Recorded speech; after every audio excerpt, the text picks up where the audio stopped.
un dimanche. Excusez-moi, vraiment, je ne suis pas préparé du tout. Personne n'est préparé. Non, je suis venu parce que je suis président, mais surtout parce que Kateb Yassine représente et incarne pour les gens de ma génération. D'abord, le théâtre, j'ose dire. Le théâtre, la dramaturgie, l'écriture,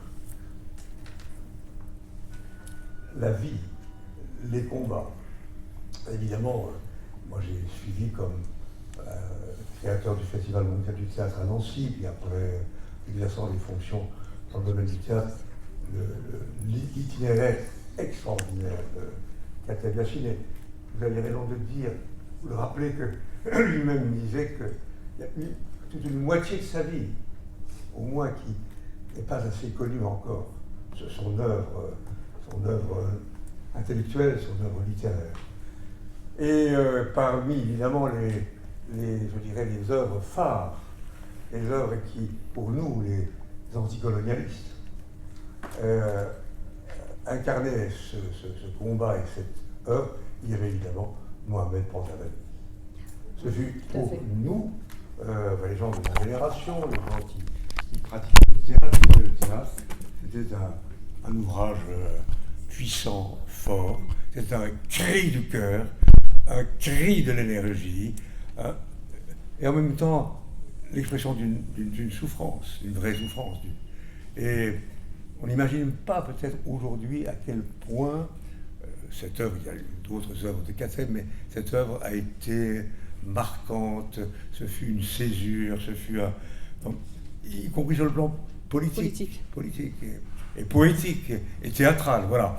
Écoutez, je ne suis pas un spécialiste, simplement je suis un amoureux du théâtre, un admirateur de Kateb par le Festival de Nancy. Nous avions accueilli tous ceux qui travaillaient avec lui à Nancy et ailleurs, et parmi mes proches, il y avait des gens qui étaient vraiment des soutiens, et en particulier un grand critique dont le nom malheureusement a été oublié, qui s'appelle toujours au fond sur le papier Gilles Sandier.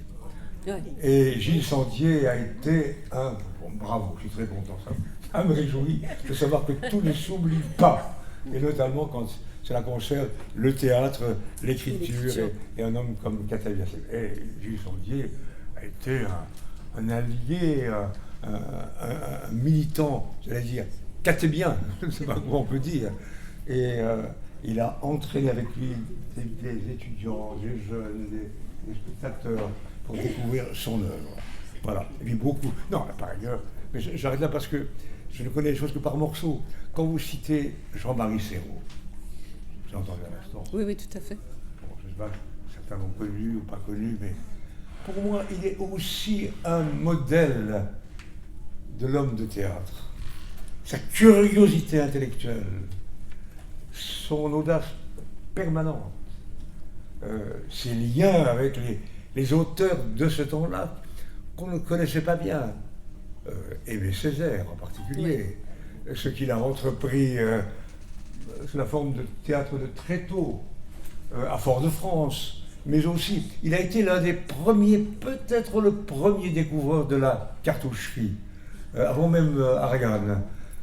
Jean-Marie Serrault était, à l'image de Kateb, un homme en éveil permanent, en curiosité multiple, voilà. Et associer ces deux noms, c'est tout un programme, c'est toute une vision de la société, toute une vision de la culture, d'une culture libre, d'une culture vivante, d'une culture indépendante. Merci à la directrice d'avoir pris cette belle initiative de rendre hommage à Kateb Yassine. Merci, Monsieur le Président, merci d'avoir